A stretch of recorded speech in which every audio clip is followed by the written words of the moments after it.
Dong Man, a taekwondo athlete from a rural area, a country bumpkin, as some might say, visits Xi'an for the first time. Unexpectedly, he catches the eye of a popular girl at school. Ai Ra, a rebellious student whose main ambition is to become a broadcaster, misses Dong Man's important taekwondo match due to class.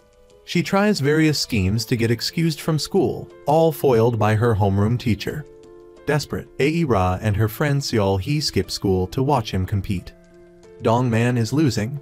Suddenly, a familiar voice shouts, "Use your kicks." The entire audience turns to see Ai Ra. Her encouragement gives Dong Man the boost he needs to win. He excitedly runs to the stands and blurts out, "Will you be my girlfriend?" Ai Ra is stunned, believing he's proposing to her, only to realize he's addressing Bo Ram. Humiliated and angry, she leaves. Years later, Ai Ra, now a sophisticated hotel receptionist, stands in stark contrast to her past. Dong Man, once dreaming of taekwondo stardom, works as a cleaner and disinfector for the wealthy. Seol Hee is a consultant. Ju Man, their former classmate, is the most successful, managing the procurement department for a home shopping network. He and Seol Hee are in a 6-year relationship. Ai Ra is dating Mu Kai, unaware that he's a con artist. He pretends to be preparing for a civil service exam, sponging off her. She eats simple meals to save money for him, hoping for a brighter future. Ai Ra discovers Mu Kai's affair with the kimchi shop owner downstairs and that they've embezzled her savings to start their own business, even having a child together. Their car accidentally hits Dong Man. When Mu Kai and his lover get out to check on him, Ai Ra bursts into tears, revealing their betrayal and child. Dong Man, recognizing Mu Kai, instantly understands. He fiercely attacks Mu Kai, protecting Ai Ra. Later, Dong Man, noticing Ai Ra clinging to Mu Kai's bag, buys her a new one. Unbeknownst to him, his first love watches them from afar. The next day, out together, Ai Ra asks, "Do you think I'm beautiful?" Dong Man replies, "Don't act so beautiful, I can't handle it." Ai Ra laughs, "I'm not acting, it's just natural." Annoyed by her vanity, Dong Man playfully chokes her. At a wedding reunion, Ai Ra's former classmates mock her simple background. She confidently retorts, "I may not have studied abroad or have a glamorous job, but don't make fun of that." Du Ha then asks Ai Ra to impersonate the famous broadcaster, Cindy, whose appearance at the party has fallen through. Initially refusing, Ai Ra's ambition is reignited by the sight of a stunning gown, and she agrees to the deception. Her quick wit and improvisation make the ruse a success. However, at the wedding, some men realize she's an imposter and bet 1 million won on who can get her into their car. Only Mu Bin, secretly wanting to protect her, tries to prevent this.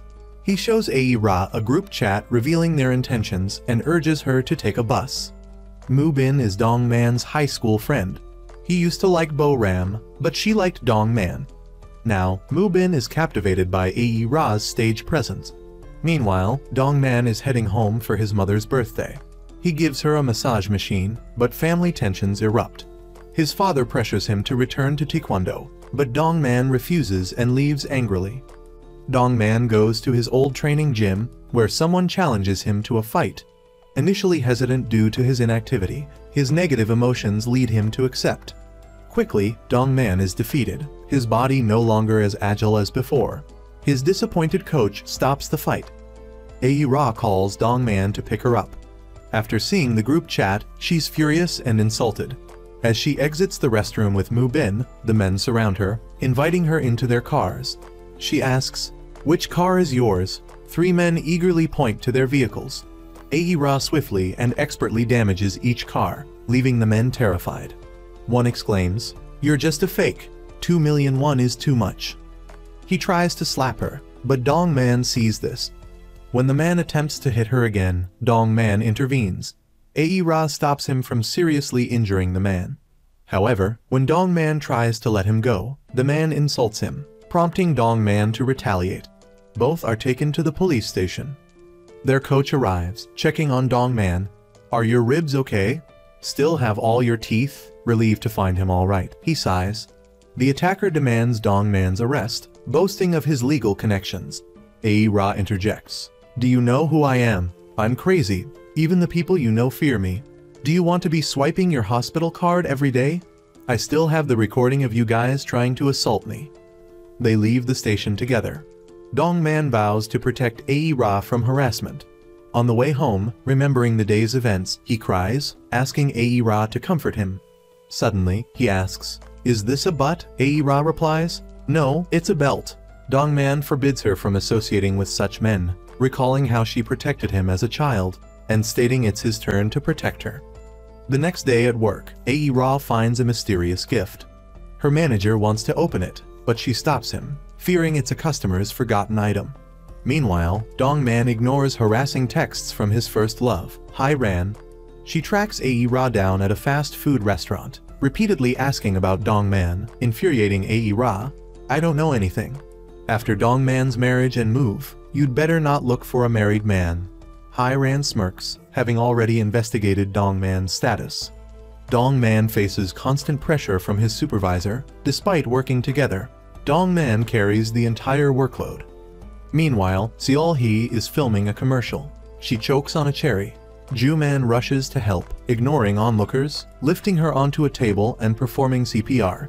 Intern Yi-jin is impressed, unaware that she'll later become a factor in their relationship's downfall. Ae-ra learns a broadcaster at her company has resigned. Seeing an opportunity, she approaches her manager, expressing her lifelong dream of broadcasting. He surprisingly offers her a chance. She calls Dongman, making him think something's wrong. He rushes to the company only to discover she needs him to record voice samples for her audition. Though initially exasperated, Ae-ra's natural talent shines, and she nails the audition. Listening to the playback, Ae-ra exclaims, "Oh, I'm so happy." She plays it back over 10 times, reminding Dongman of his abandoned boxing dreams. A man in a hat and sunglasses arrives at the reception desk, inquiring about Ae-ra. He's the sender of the mysterious gift. Learning she no longer works there, he retrieves his gift and waits outside for her. This, however, makes him appear like a stalker. Ae-ra soon notices she's being followed, including by a black car. Fearing revenge from those whose cars she damaged, she runs, but the car blocks her path. Using her fighting skills, she knocks the stalker unconscious. It's Mu-bin. She apologizes for the misunderstanding and takes him to the rooftop to tend to his injuries. There, Mu-bin confesses his feelings for her, gifting her comfortable flats for work, touching her deeply. Dongman approaches his coach, expressing his desire to compete again. When the coach learns he's motivated by money, he sends him away. That night, everyone celebrates Ae-ra's success, except Ju-man. Ae-ra warns Dongman against physical contact, reminding him they're adults. While jokingly practicing a hug, both experience rapid heartbeats, unknowingly acknowledging their burgeoning feelings. The next day, Ae-ra confidently arrives at work, only to be stunned by an announcement over the loudspeaker. She rushes to discover the management has deceived her. They're holding a new recruitment process for the position. Seeing her distress, they offer a re-audition. While relieved, she overhears in the restroom that the winner has already been decided. Despite this, Ae-ra attends the re-audition. Afterward, 2 managers tell her, "Ae-ra, we think you should return to your previous position." She scoffs, "I think you already had your results. Don't waste time with this interview." Leaving in disappointment, Ae-ra lies to her father, claiming she quit due to the stifling environment. Dongman comforts her, "Your ego is quite strong, but cry, I'll protect you. Don't act tough." Finally, Ae-ra breaks down, like a child who's lost her candy. That evening, Dongman and his coach attend a taekwondo match. He sees a former opponent, now celebrated as a star. Dongman thinks, the world is so unfair. He discovers that the opponent has stolen his signature kick and claims it as his own, leaving Dongman deeply frustrated and dejected. It turned out that the reason Dongman gave up his passion was because of Tak-soo's underhanded tactics. Tak-soo ordered his manager to meet Dongman before the match. He was told that if he lost, his sister's medical bills and his father's debts would be cleared. Initially, Dongman refused, so Tak-soo called the hospital to transfer his sister to a VIP room.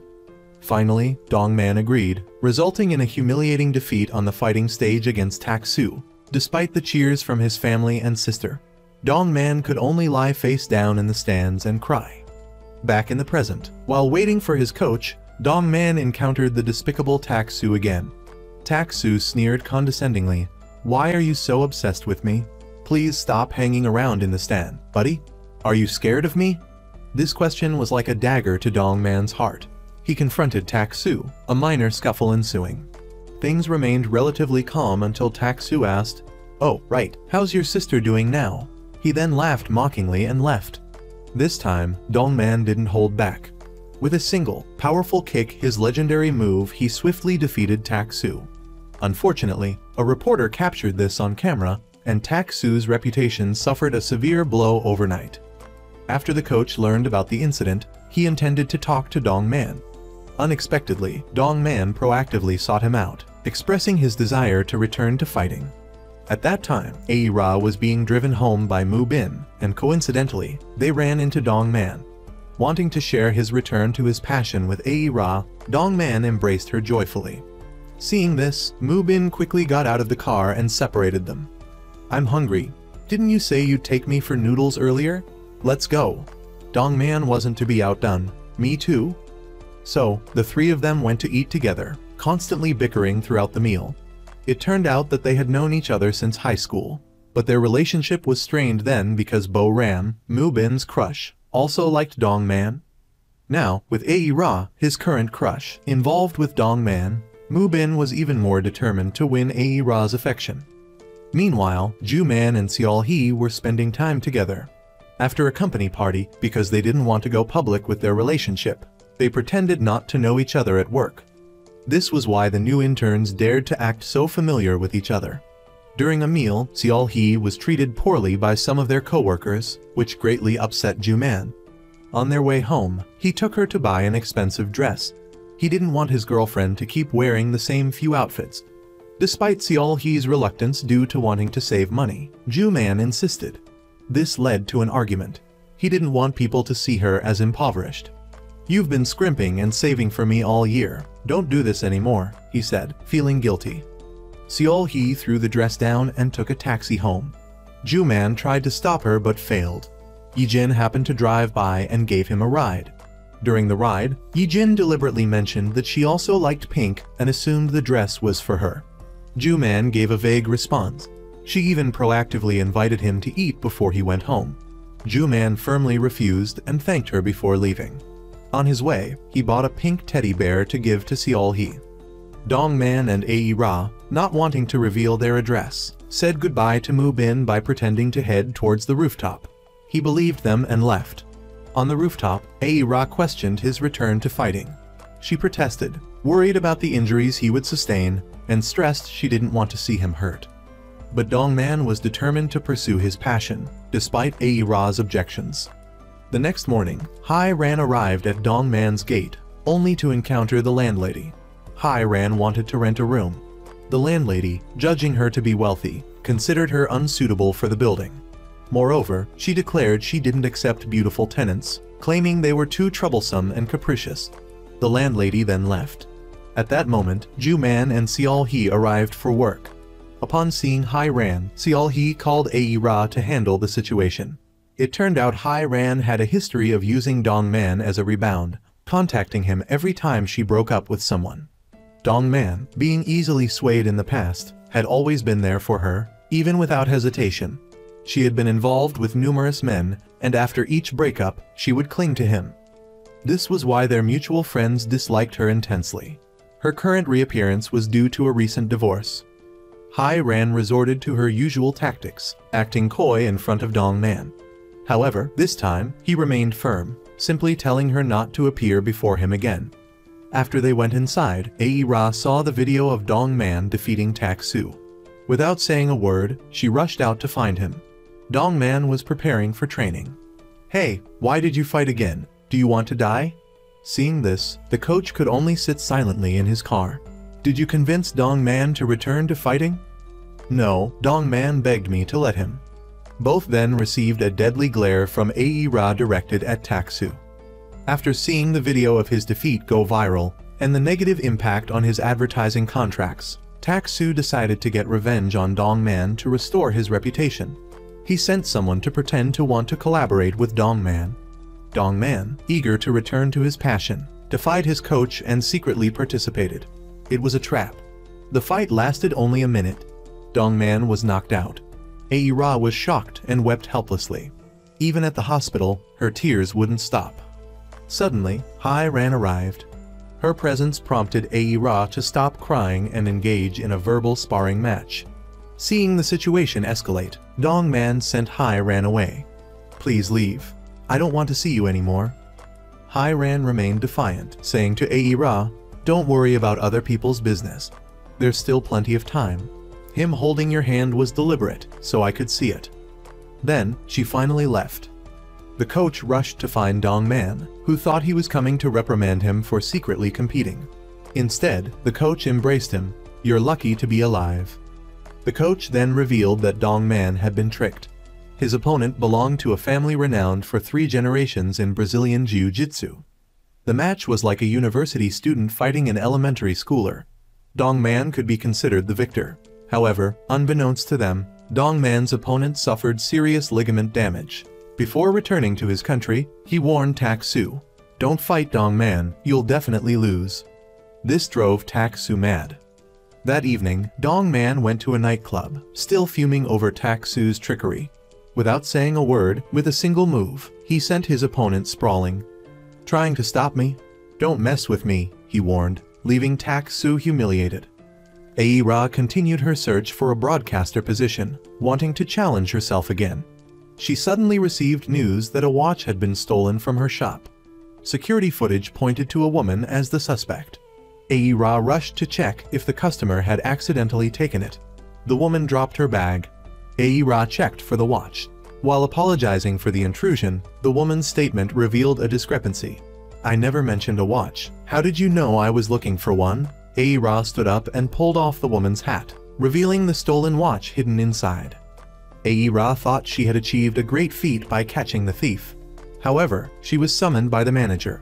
Dongman witnessed this but remained silent, observing the situation. The woman was a VIP customer and the prominent wife of a large corporation. The manager bowed to her. She forced Aira to kneel and apologize for humiliating her. To keep her job, Aira complied. Outside, the woman mentioned Aira's apology. Dongman overheard and noticed Aira's knees. He understood what had happened. He grabbed Aira's hat and threw it on the ground, declaring that Aira was fired. "Even if you're a VIP, you're still a thief. How much money do you have on that card that you don't know how to treat people properly?" He then escorted her away from the chaotic scene. Aira cried, worried about losing her income and how she would survive. Dongman silently vowed to become a successful fighter. Then, Aira would become his manager. That way, neither of them would lose their jobs or be bullied. That evening, Seol-hee noticed a flurry of text messages on Ju-man's phone. She checked and found that a group of interns had scheduled a Saturday meeting with Ju-man at the library to help with his presentation for their internship. It was the same day she had planned a date with him. Seol-hee proactively offered to cancel if he was busy, wanting Ju-man to be honest with her. He confessed the truth. "I'm busy mentoring the interns, so I have to cancel our date." Seol-hee felt relieved by his honesty. However, a woman's intuition made her uneasy, so she secretly checked his social media. The next morning, Aira had a date with Mu-bin. She woke up early to put on makeup, which irritated Dongman. Mu-bin, meanwhile, was frantically researching ways to impress a girl on a first date. He focused on a smooth reverse parking maneuver. When Aira got into the car, he executed everything perfectly, except for placing his hand on Aira's head. He could only laugh it off awkwardly. During their meal, he tried out a romantic tactic Seol-hee had taught him, but it backfired spectacularly. Mu-bin, mistaking her discomfort for neck pain, suggested they go to the hospital. At the office, Seol-hee, overcome with curiosity about Ju-man's activities, visited his workplace. She unexpectedly saw Yi-jin cleaning a stain off him. Though irritated, she couldn't do anything.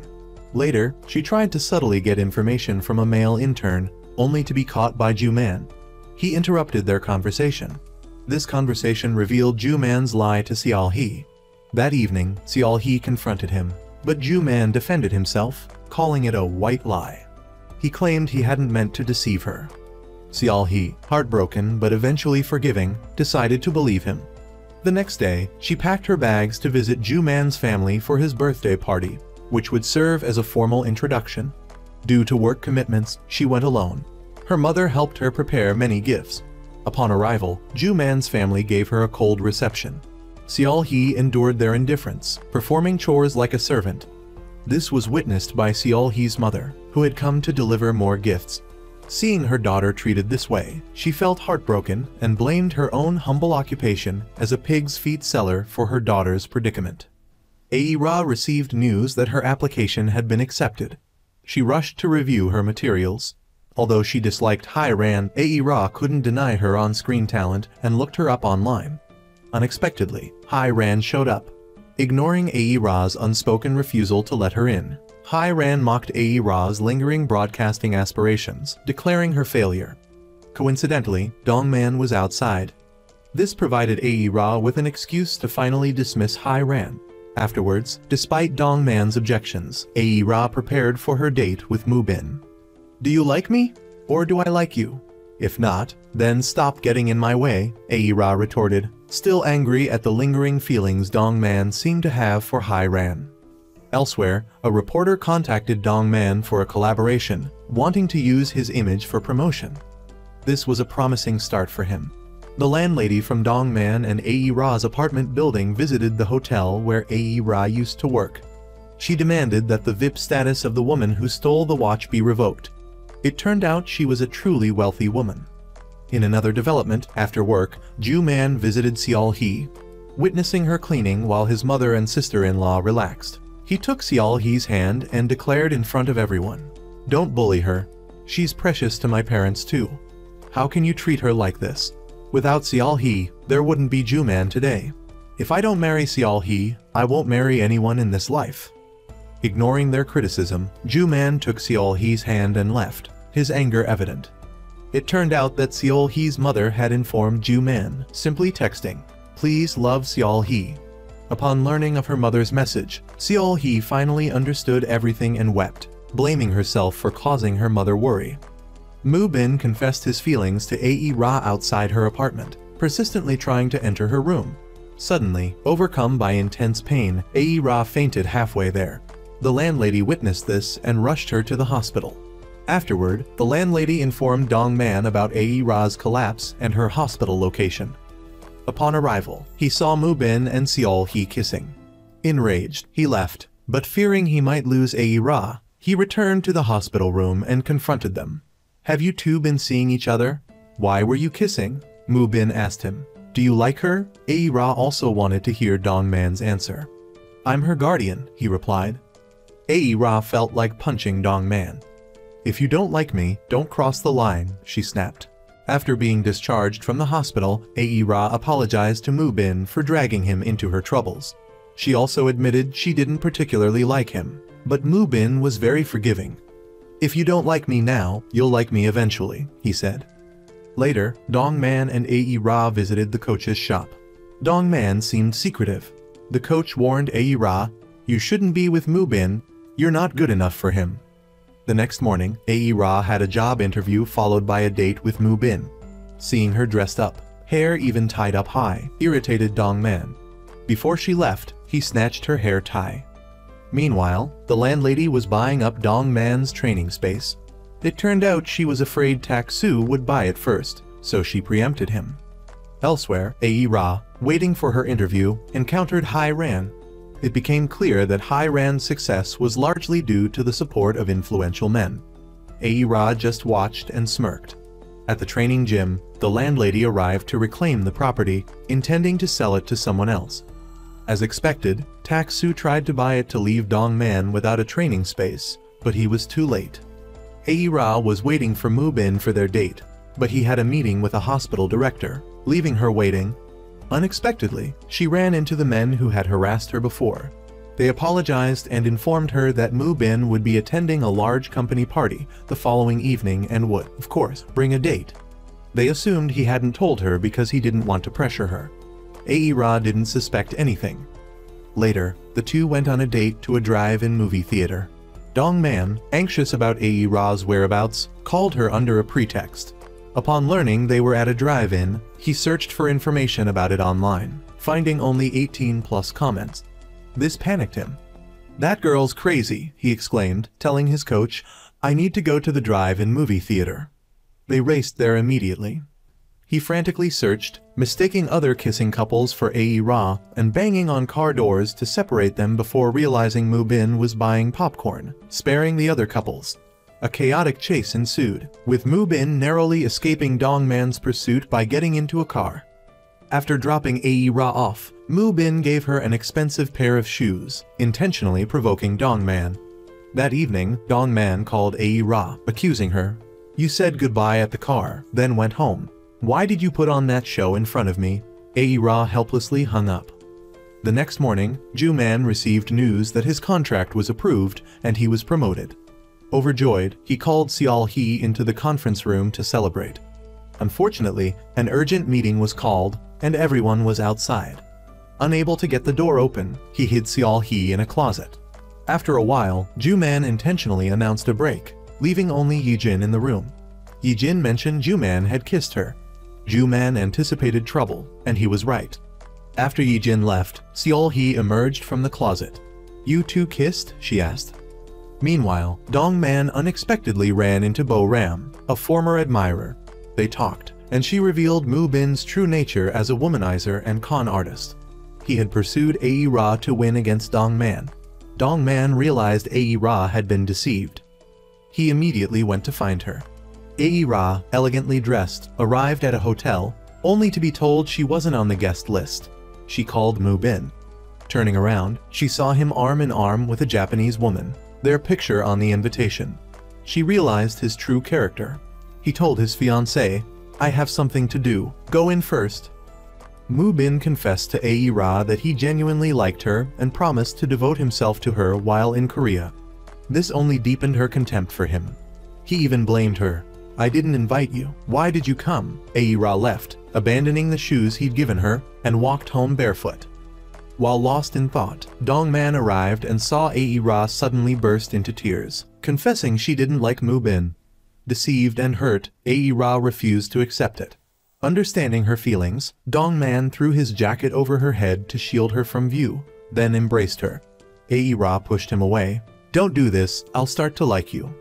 He took her home, promising to deal with Mu-bin. The next day, Dongman went to the hospital, spreading rumors about Mu-bin's despicable behavior and his pursuit of another woman after Ae-ra's rejection, leading to her suicide attempt. This reached Mu-bin's father-in-law, resulting in the cancellation of the wedding. Later, on their way home, Dongman said, "I have a match this Wednesday. Will you come watch?" The words "match" triggered a reaction from Ae-ra. Luckily, Ju-man and Seol-hee were there. "Hey, let's get drinks. I'm not in the mood. You two go." They went drinking together, marking another failed relationship for Ae-ra. "Why do you always pick such terrible guys?" "Yeah, including my first love, the one who injured your wrist, right?" But Dongman didn't know she was referring to him. Before his military enlistment, she'd woken up early to make him porridge, but forgetting the kimchi, she rushed back to get it. Returning, she saw Hai-ran and Dongman kissing. Startled, she tripped and fell in an accident caused by Dongman. The next morning, Dongman took Ae-ra shopping for her interview outfit. He approved every outfit. Finally, she exploded, "What are you doing here? What's the point of you following me? Don't you have your own opinion? They're all the same. They all look good, okay?" Dongman's unexpected reaction embarrassed Ae-ra. Later, they went to Dongman's gym. The coach scolded him. "Why did you bring her here?" It turned out the coach was most afraid of Ae-ra. "Everything has a reason," she said. "Why aren't there any fire safety devices here? The infrastructure is subpar." She then saw Dongman being beaten in the ring. "Are you guys treating him like a punching bag?" Ae-ra's temper flared. She wanted to beat Kang. "Let me teach you a lesson." Ae-ra thought he was the most handsome guy there. Kang Ro was pleased with the compliment. Of course. But he didn't notice Dongman and the coach's ominous expressions. He only put in effort at the start. Ae-ra feigned incompetence, lulling him into a false sense of security, before delivering a knockout blow. Kang Do collapsed. "Do you understand Dongman's feelings now?" she asked. "Don't mess with me." In another development, Seol-hee saw Yi-jin clinging to Ju-man. After a company dinner, she asked Yi-jin to talk. Yi-jin openly admitted her feelings for Ju-man. Seol Hee wanted to throw water in her face, but seeing Yijin's innocent nature, she restrained herself. The next morning, Dong Man left for his match, and Ae Ra went for her BBC interview. Before he left, he said, "If you have time, come watch me fight."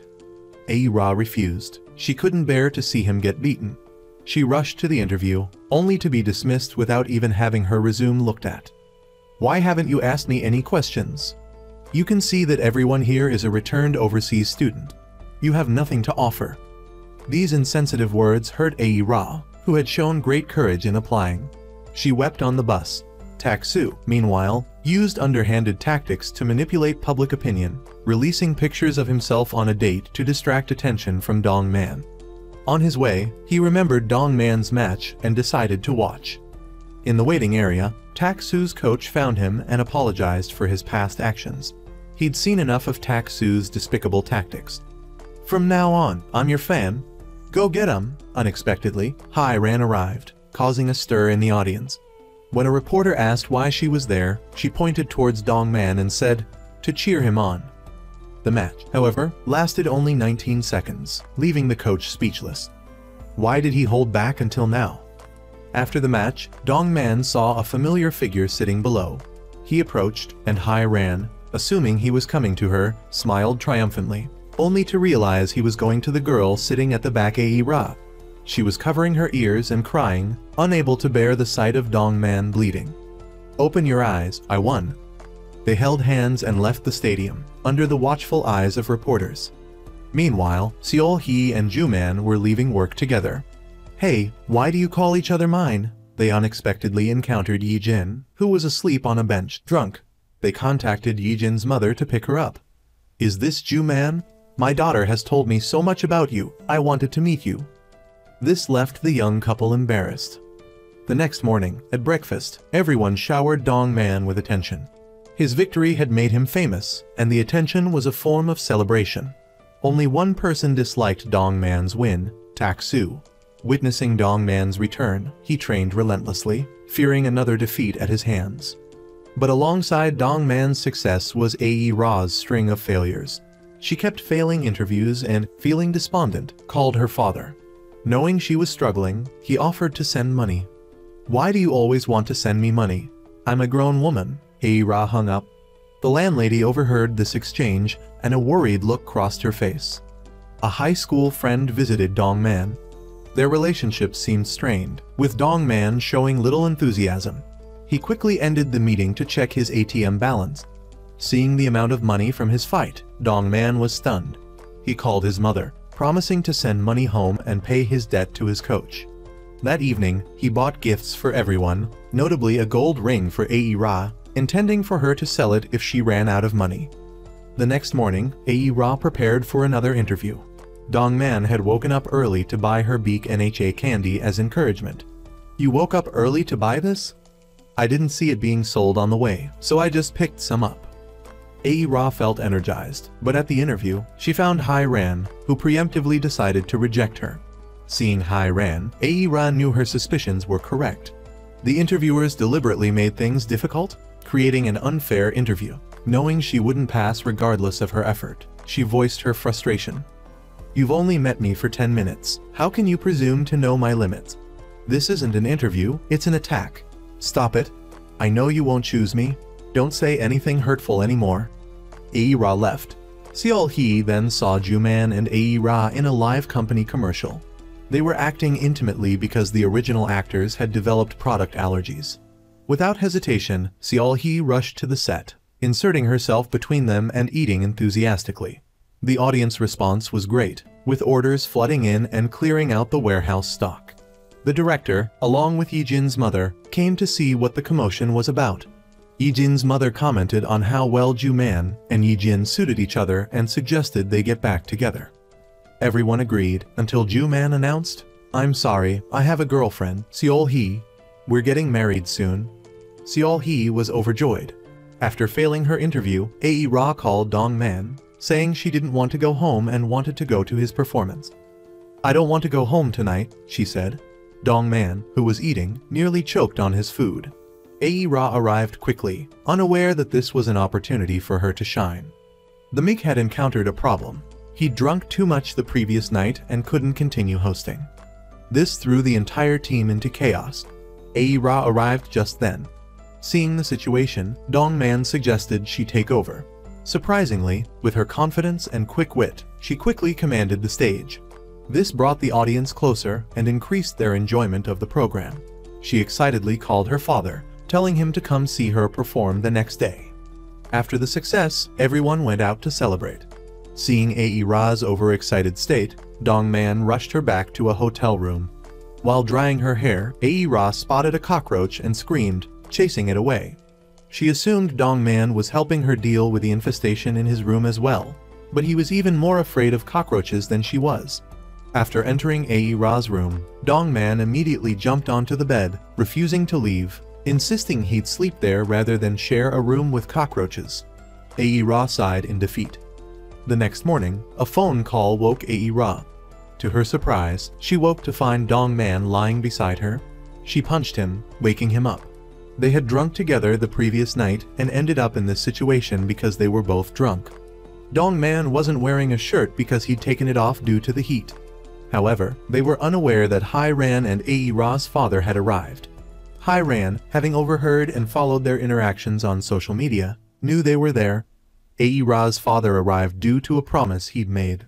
He asked about his daughter's whereabouts, but nobody knew. A mysterious force, the landlady, was trying to protect them, but the situation was spiraling out of control. Dongman's coach came looking for him, but they claimed ignorance of his whereabouts. The coach and Aira's father went to her room and knocked repeatedly until Dongman opened the door. Seeing Aira's father, he anticipated the consequences. The coach suggested Dongman go to practice, but Aira's father forbade it. Dongman closed the door, and a heated argument ensued, with Aira's father using a belt for discipline over his daughter's overnight stay with Dongman. Meanwhile, two people eavesdropped outside the room. Eventually, they gave up and went to eat to regain their strength. Seol-hee took Ju-man to meet her parents. When he mentioned marriage, Seol-hee's mother evaded the topic, mentioning a discharged neighbor who still hoped to see Seol-hee. Having witnessed Seol-hee serving Ju-man at home, she worried about her daughter's future hardship and hesitated to give her blessing, although she did give Seol-hee a dowry for the wedding. On the island, Tak-soo's men contacted Dongman's associates. Knowing Dongman needed money for his daughter's medical treatment, they offered him a deal. Join them, and they'd cover all expenses. This tempted him. Aira prepared for her stage appearance. Her father fussed over the camera angles. As the program began, an announcement stated the host had changed. Hairan stepped onto the stage. Aira, confused, quickly left the stage to everyone's astonishment. She sent her father home, not wanting him to witness her humiliation. Before he left, she promised him she would one day perform on stage again, and he would see her shine. That night, Aira returned to Sion. While waiting for the bus, her old school friend, Zuka, offered her a ride home. But when they got in the car, she warned him to stop following and bothering her. Seeing him made her skin crawl. She told him she wasn't the same person she used to be and to give her a chance, but he didn't seem to care and got out of the car.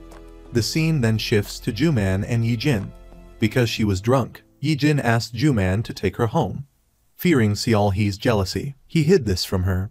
But with a woman's intuition, Seol-hee sensed something fishy about Ju-man and followed him. Unsurprisingly, she saw Yi-jin leaning against Ju-man. Waiting until Yi-jin got into a taxi, Seol-hee blocked the car and said she needed to talk. She begged Yi-jin to stop clinging to Ju-man, fearing he might waver.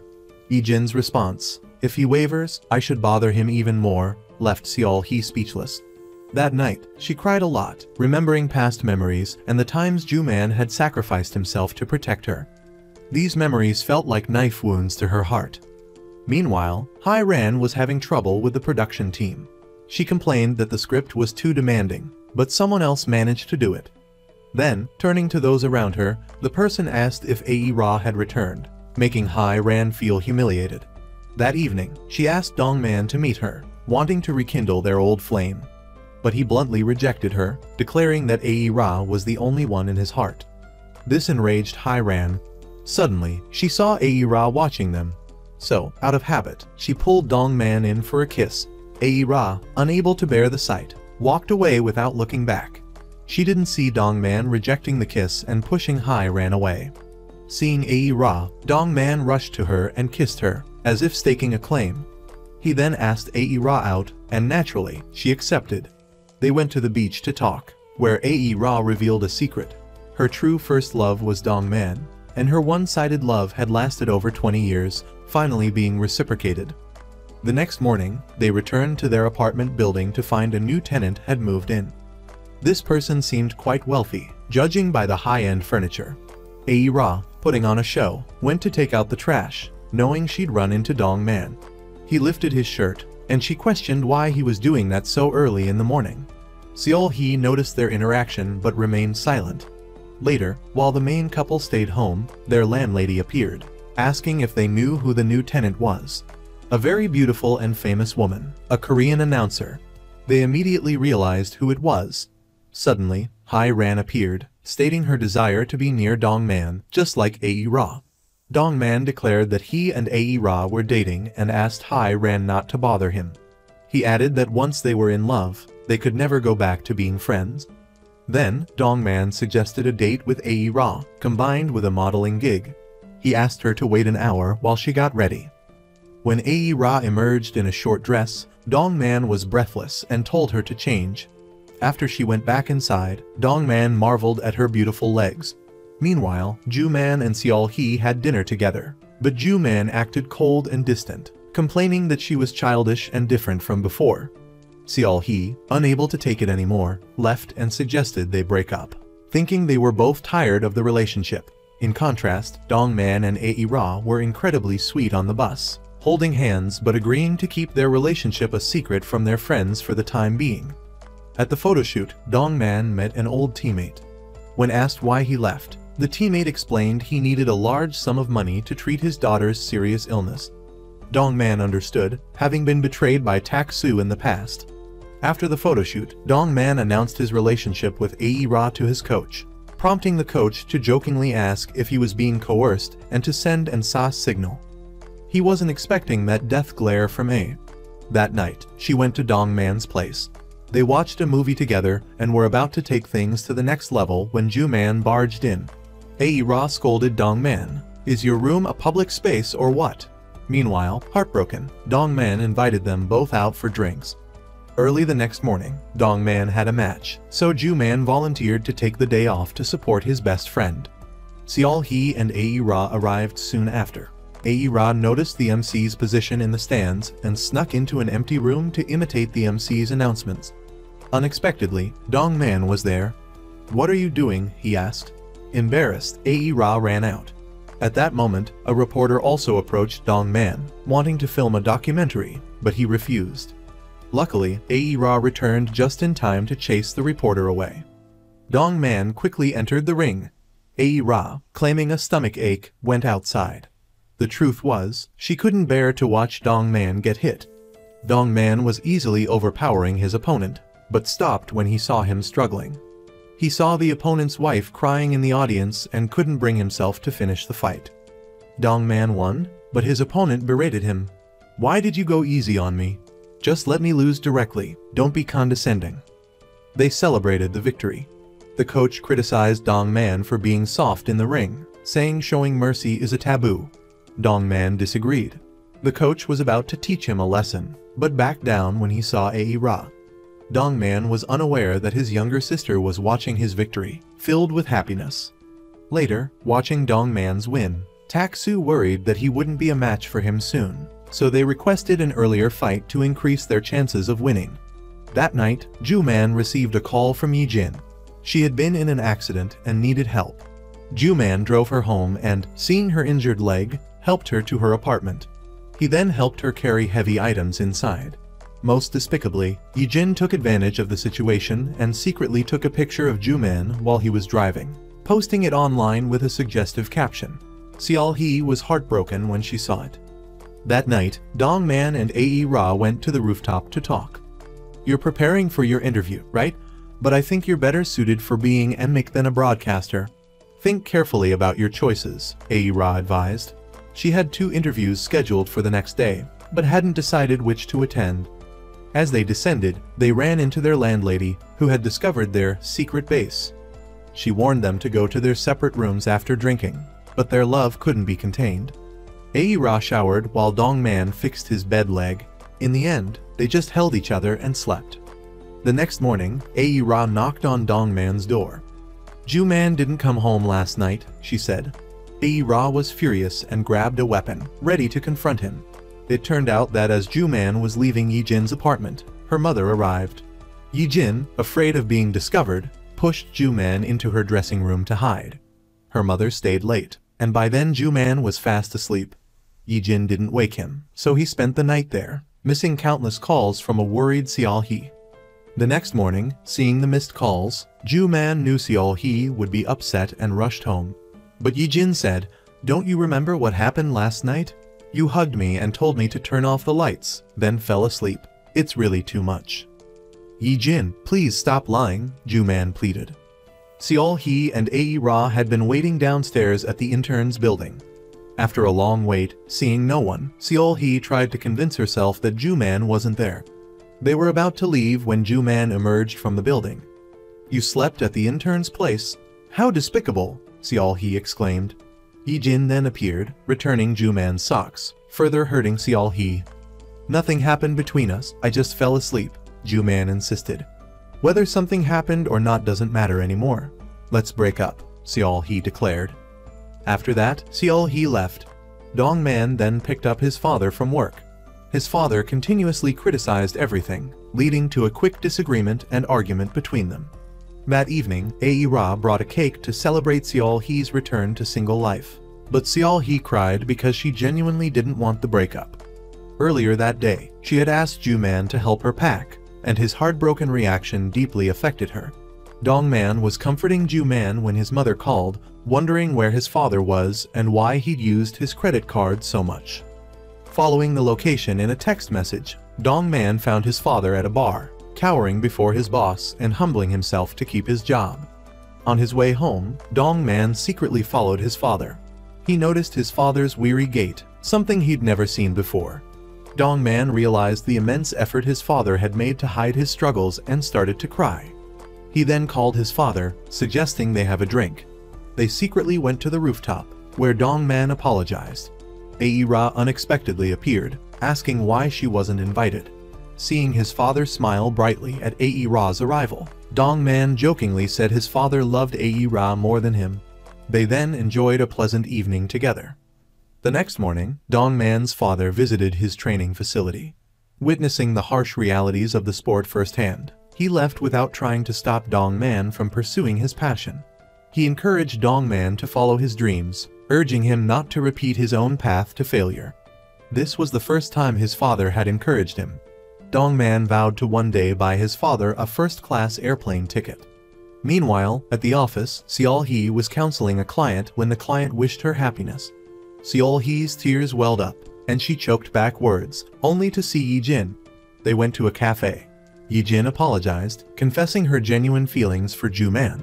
She mentioned her breakup with Ju-man and asked if Seol-hee would mind if she pursued him, without needing to inform her. Seol-hee then splashed water on Yi-jin's face, saying, "Only now do I have the courage to do this. I was fooled by your naivete. I wish you suffering in my memory." Later, Dong-man secretly left some things for his father. His father left without looking back, but Dong-man didn't see that his father kept glancing at him in the car. The items were money Dong-man had sent money to his parents. Returning to his room, Dong-man found everything tidied by his father and the money his father had left behind, deeply touched by this gesture. That evening, Dong-man approached his coach, asking to increase his training intensity. He wanted to fully dedicate himself to his passion. The coach readily agreed. Dong-man trained relentlessly. Ae-ra, witnessing this renewed energy, commented on his determination. Dong-man decided to fight Tak-soo, even if he lost, because Tak-soo had used the media to challenge him, twisting the truth about their past fight and claiming Dong-man lost due to inferiority, not money. Their impending match caused an argument between Dong-man and Ae-ra on their way home. She reproached him for not listening to her, expressing her frustration at 10 years of silence and unwillingness to let Tak-soo get away with his actions. Dong-man couldn't convince her. Ju-man continued his daily routine of bringing gifts for Seol-hee, heartbroken when he learned she was moving. He knew he had no right to keep her. The next morning, Ju-man's mother visited Seol-hee's home. Surprised by her thoughtful actions, did she do all this to the fridge? Seol-hee's mother also visited her daughter. They unexpectedly ran into Ju-man's mother and son. The mothers greeted each other like future in-laws. When Ju-man's mother broached the subject of marriage, Ju-man revealed they had broken up, leaving both mothers stunned as they knew how much the couple loved each other. They decided not to pry, fearing they'd upset their children. Later, Ju-man's mother asked her son why they broke up. Seol-hee's mother lamented the loss of her almost daughter-in-law after the breakup, convinced it was for the best. She offered Seol-hee a temporary refuge back home, but Seol-hee preferred to face things alone. Just then, their landlady walked by. Seol-hee's mother recognized her as Kai-ho, but instead of revealing the truth, she pretended they were meeting for the first time. Meanwhile, Dong-man and Ae-ra woke up and went outside for some fresh air. They encountered the landlady, who seemed unwell. They helped her back to her apartment, surprised by its stark interior. Despite her apparent wealth, she was living simply, even eating instant noodles. Ae-ra noticed pictures on a shelf. "Isn't that Nam Mai as a child?" she asked. Dong-man looked closer. "She looks familiar," he remarked. It turned out Kai-ho had met Dong-man when he was young. Kai-ho quickly changed the subject, diverting their attention. Seol-hee's mother called Dong-man's mother, expressing her disapproval of Kai-ho living with them. The news quickly reached Ae-ra's father, who was also taken aback.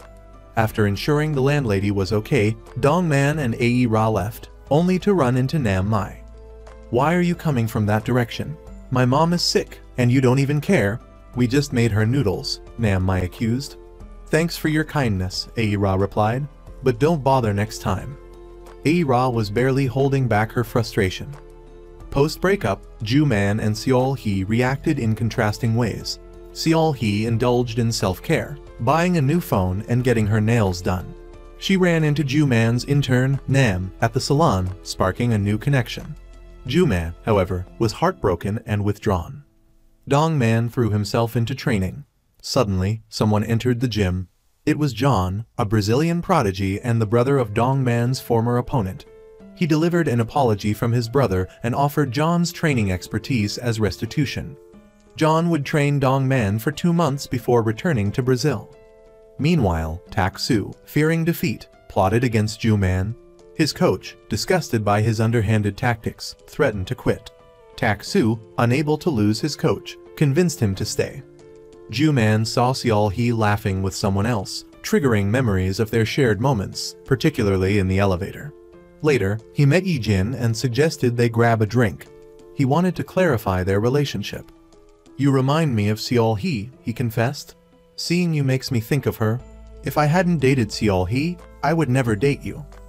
That evening, Dong-man took Ae-ra to a restaurant where his coach announced he would accept Tak-soo's challenge. Ae-ra, unwilling to let Dong-man fight, playfully protested, making it clear she didn't want him to compete. Dong-man responded in kind, expressing his own sadness at the prospect of disappointing her. Their affectionate exchange left the others feeling awkward. Ae-ra eventually left, and on her way home, received a notification about a job interview at the arena, filling her with joy. The next morning, Ae-ra went for the interview. She still tried to dissuade Dong-man from fighting Tak-soo, but he was determined to reclaim his honor. That night, Seol-hee texted Ju-man about her belongings. He packed her things, reminiscing about their happy times and her desire for a simple life, which he felt he couldn't provide. Overwhelmed by regret, Ju-man broke down in tears. Afterward, he brought the things over to Seol-hee. "After all these years together, you only buy these things? Don't you care about yourself?" He'd always said his goal was to give Seol-hee a better life, but she didn't need that, and they ended up arguing. At that moment, Dong-man and Ae-ra were ordering late-night ramen when they noticed Hai ran eating fast food every day. Ae-ra felt a pang of sympathy. Meanwhile, Mrs. Kehoe was looking at childhood pictures of her son when the doorbell rang. It was Ae-ra's father. Before they could speak, the doorbell rang again. This time, it was Dong-man's father. The two men met in an awkward silence. Before they could exchange words, the doorbell rang yet again. It was Dong Man and Ae Ra, bringing homemade food for Mrs. Kehoe, concerned about her health. At the same time, Nami returned home. Dong Man noticed something strange, many more shoes outside than usual and a strange noise coming from the closet. Thinking there was a burglar, he grabbed a weapon and approached the closet. Luckily, Ae Ra pulled him back, preventing a potential mishap. Dong Man asked why she stopped him. "Don't you see her makeup? You need to be more perceptive. She's on a date." That night, Ae Ra asked Dong Man which interview she should go to. He advised her to choose the one that felt right. Suddenly, there was the sound of a chair scraping upstairs.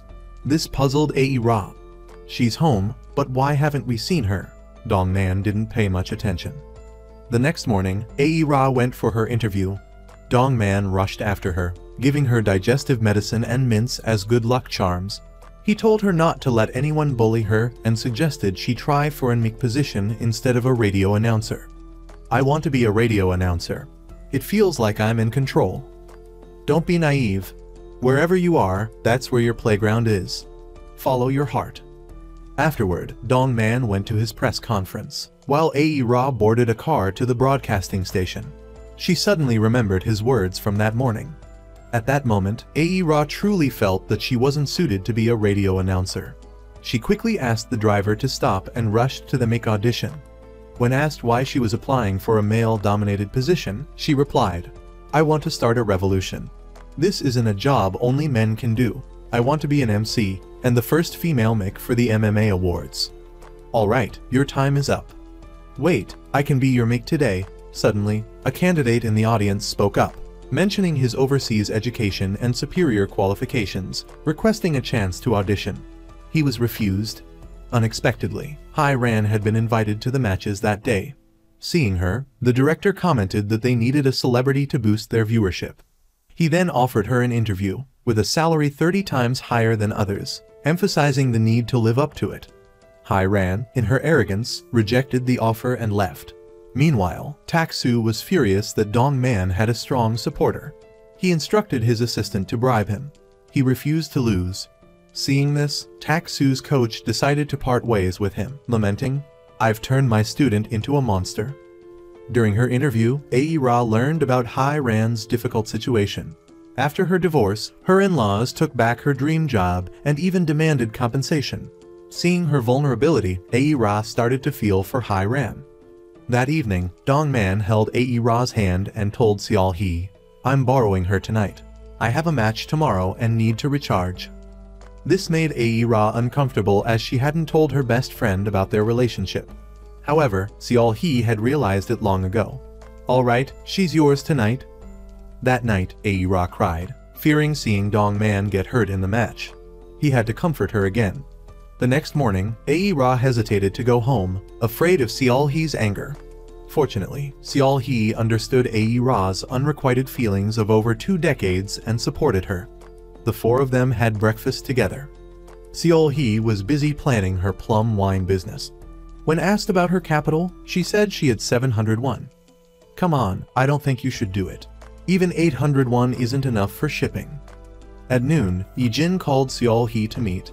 Seol Hee finally faced the truth. "Actually, that night, Ju Man just fell asleep at my place. And every time we meet, he always talks about you. When I confessed my feelings, he always rejected me. Ju Man only loves his girlfriend." That night, everyone at the company went out to dinner to say goodbye to Yi Jin, who was leaving to study abroad. Suddenly, a waiter carrying hot coals bumped into a coworker, sending the coals flying towards Seol Hee. Without thinking, Ju Man rushed to protect the woman he loved, ending up with burns on his shoulder. I also became the mech for the MMA Awards. With everyone watching, the match between Dong Man and Tak-Soo quickly began. Dong Man gained the upper hand. Seeing this, Tak-Soo's assistant urged him to provoke Dong Man, while Dong Man's coach warned him not to use illegal moves, as they could cause serious injury and even stop the fight. Back in the ring, Tak-Soo flopped and flailed at the slightest touch, finally succeeding in infuriating Dong Man. Dong Man then used a forbidden move to take down his opponent, resulting in a serious eye injury. The organizers stopped the fight due to Dong Man's injury, despite his insistence that he could continue. This was the exact outcome the coach had warned him about. Ultimately, the match ended in a draw. We thought only Dong Man was injured, but as we went down to the audience, Tak-soo suddenly collapsed unconscious. An ambulance quickly arrived and took him away. Seeing this, Ae-ra cried silently. Dong Man rushed to hug and comfort her. "I'm sorry I scared you. It's okay now." "Why did you fight like that? Didn't the coach warn you? Why do you always make these decisions on your own?" Ae-ra scolded him relentlessly. Suddenly, Dong Man couldn't hear anything. Everything around him felt like a dark sky collapsing. "Ae-ra, what are you saying? Why can't I hear anything?" This panicked Ae-ra. "Dong Man, what's wrong?" She quickly took him to the hospital. Meanwhile, Seol-hee, worried about Ju-man's burns, went to treat his wounds. She cried, seeing how much pain he was in. They had already broken up, so why did she still care so much? "Seol-hee," Ju-man said, "whether you want it or not, I'll wait." "Whatever," she replied. At the hospital, the gym owner arrived looking distraught. Ae-ra was waiting for the doctor's results. "He'll wake up soon, but he has a skull fracture. Further trauma like this could lead to permanent deafness." After being discharged, Dong Man spent his days sleeping, only waking up when no one was in the room. Everyone took turns caring for him. One day at work, Ae-ra received news that she had been selected to host a program for a major network. She was stunned, unsure why such an important program would choose her. The filming location was so impressive it left Ae-ra speechless. She had finally achieved her dream. Meanwhile, Ju-man was at work when he saw an intern preparing lobster. He remembered a time when he and Seol-hee were eating together, and she had given him all the lobster meat. Ju-man burst into tears, realizing how important Seol-hee was to him. That evening, after finishing work, Ae-ra went to take care of Dong Man. She spoke loudly, thinking he still couldn't hear. "Why are you shouting?" he asked. "Can you hear normally again?" Ae-ra hugged him with joy. They went on a date, and he told her how he felt like everything was collapsing, and he was trapped under the ocean. Ae-ra's expression turned serious. "Dong Man, if you can hear clearly now, then listen to what I'm about to say. It might upset you, but your skull is fractured. If you continue fighting and get injured again, that feeling of being at the bottom of the ocean will stay with you forever." Dong Man's face darkened. "Don't joke with me." Ae-ra forbade him from fighting again. If he didn't comply, their relationship would be over. Dong Man was in a difficult position. Kai-ho went to see the director from years ago. He knelt before her, begging for forgiveness. She had previously asked him not to air the documentary about the kids, as she was involved in a sensitive scandal at the time and feared it would affect them. He hadn't listened. Her life had been in shambles ever since. Even if he knelt forever, he could never atone for what he had done. She then asked to see Dong Man's program, wanting to review it herself before it aired. Thankfully, the video pleased her. Ae-ra was now back from the store, cooking for Dong Man. Though still annoyed, she couldn't help but care. Suddenly, she heard a noise from upstairs, like a chair scraping. Could Hai-ran be hanging herself? Without a second thought, she rushed upstairs and knocked on the door. Entering, she found Hai-ran struggling to change a light bulb. Ae-ra, ever the helpful one, stepped in and fixed it. From that moment, they started to see each other in a more positive light. Meanwhile, Dong Man was confronting the guy who had wronged him. "Are you trying to get revenge on me?" It turned out that back in the day, this guy had taken advantage of Ae-ra's breakup with Dong Man and publicly confessed his feelings for her. This led to Ae-ra being ostracized from the school's traditional music club because everyone thought she was two-timing Dong Man. Ae-ra had stormed off, only to be cornered by the guy. Luckily, Dong Man had shown up and rescued her. Back in the present, the guy pleaded, "But I've changed. Just give me one more chance to prove it." He then showed Dong Man a video he had made. After watching it, Dong Man was genuinely touched. Tak-soo, upon seeing the video, flew into a rage and ordered his assistant to suppress the story, forbidding any further mention of the upcoming fight. Dong Man's younger sister saw the video too. She told her father she wanted to visit her brother and had something to give him. At the same time, Ju-man's mother went to his room and, while cleaning out the fridge, noticed Seol-hee's thoughtful care for her son. Later, she ran into Seol-hee and apologized for past misunderstandings, even suggesting that Seol-hee and Ju-man get back together. Seol-hee, however, couldn't agree. Aira, seeing that her landlady wasn't eating properly, cooked a meal and brought it upstairs. But her cooking wasn't exactly palatable, making the landlady feel guilty. She made excuses to send Aira away. "Can you just be quiet? You're giving me a headache." Aira, feeling hurt, left, unaware that the landlady was sitting alone, crying. It turned out that Aira was her daughter, but she had left years ago to avoid being a burden. Dong Man, reading old news articles, discovered that his landlady was Aira's mother. She had met him before and asked him to look after Aira. That's why she looked so familiar, he realized. His sister arrived at the gym. The gift she had for him was a scrapbook. "Actually, I'm your biggest fan, and I've been collecting these for over a decade. And hey, don't lose again, okay? It makes me feel bad." Dong Man was overjoyed. His sister hadn't spoken to him properly since he lost his high school match. The scrapbook touched him deeply and strengthened his resolve. But he was still hesitant because of Aira. If he fought, he risked losing her. In the end, at the press conference, he announced his decision to fight, even though it could mean permanent hearing loss. That night, Aira met him on the rooftop. "Are you breaking up with me again?" "Don't say that. I really don't want to lose you." But Aira was terrified of seeing another loved one get hurt and didn't want to go through that again. Dong Man, however, refused to live with regrets. He had been sleepwalking through life for the past 15 years. Now he wanted to fight for his dream, for his father, his sister, and his coach. They reached an impasse. Ju Man persisted in his pursuit of Seol Hee, leaving rice balls and gifts at her door every day. Aira, witnessing this, glanced at Dong Man. Pathetic. He's not even a fraction of the man Ju Man is. Dong Man then told her he had something to tell Seol Hee. He had bought a car, but his driving skills were atrocious. "Get out, let me drive." Thanks to her experience delivering food for her mother, Seol Hee's driving was surprisingly smooth. Dong Man then told her, "Don't talk to me unless we're dating again. I can't stand acting normal with you. You crazy woman." Later, Aira went back up to her landlady's apartment. "Why do you always come up here?" "Because you haven't returned my pot. I only have one." This was unexpected, so the landlady let it slide.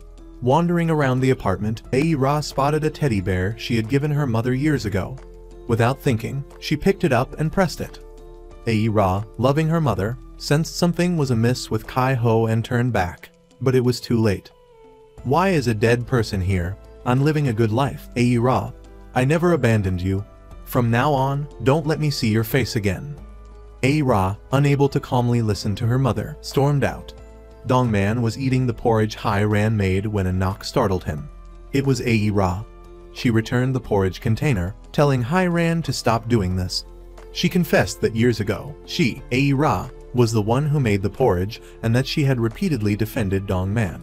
He remembered when he had his heart broken, Aira always found excuses to be by his side, afraid he'd do something rash.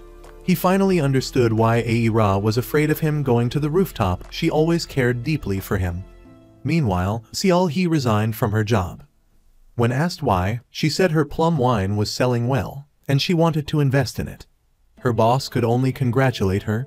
Nami came home to find her mother holding a doll. "What's wrong, Mom? Should I get your phone? Don't you want to know what's inside?" It turned out she'd asked her coach to keep it, afraid Nami would discover Aira was her daughter. After retrieving her phone, Nami opened it to find pictures of Aira as a child. He felt a pang of jealousy, but then, more pictures of him appeared. He realized his mother treated him like her own son, and his mood brightened. He found Aira and gave her the phone. "These are your pictures from childhood until now. Look." Initially resistant, Aira was touched knowing her mother had always watched over her and looked through the photos. On the way to meet her father, she kept looking at them. Upon arrival, Aira realized her mother never abandoned her. She was present at her graduation and entrance ceremonies, watching from afar. Moreover, while in Japan, her mother would spend 8 out of every $10 earned on her. "And every time you caused trouble, do you think Dad had enough money for compensation?" She covered it all. "Do you know how much you had to pay after burning down 300 hectares of someone else's land? So don't blame your mother." So's work was going well, and she was gradually forgiving Ju Man, who brought her food every day for 2 months, showing constant care. Dongman trained relentlessly, and Aira's work was also progressing. One day, Juman went to Seol-hee's house to help her parents and unexpectedly ran into her two sumo-like brothers, momentarily intimidating him. Nami took her mother to dinner. "I'm going back to Japan tomorrow. You insisted I come back with you. Buy only one ticket. I'll stay here. I'll lend her to you for a while." Kaiho was relieved. Tak-soo, needing a rematch with Dongman, approached his coach, promising a fair fight. The next day, their match began. Aira, now a main announcer, watched nervously despite her parents' pride. Tak-soo resorted to his old tricks, but Dongman wasn't easily fooled. He defeated his opponent with a single move, crying in fulfillment. Everyone rejoiced for him. Aira interviewed the winner, congratulated him, and turned to leave. Dongman stopped her. "Let's get married." They embraced in the ring, cheered by the crowd. Juman and Seol-hee reconciled secretly. They were caught by Aira and Dongman peeling plums. "Why are you peeling plums?" "Just a part-time job." Aira looked around, located Seol-hee, and dragged her out. Both couples announced their relationships, much to the other's mock outrage. Aira met her mother on the rooftop and called her Mom, making her both happy and embarrassed. They chatted, and her mother revealed she sold her villa and land to pay Aira's debts.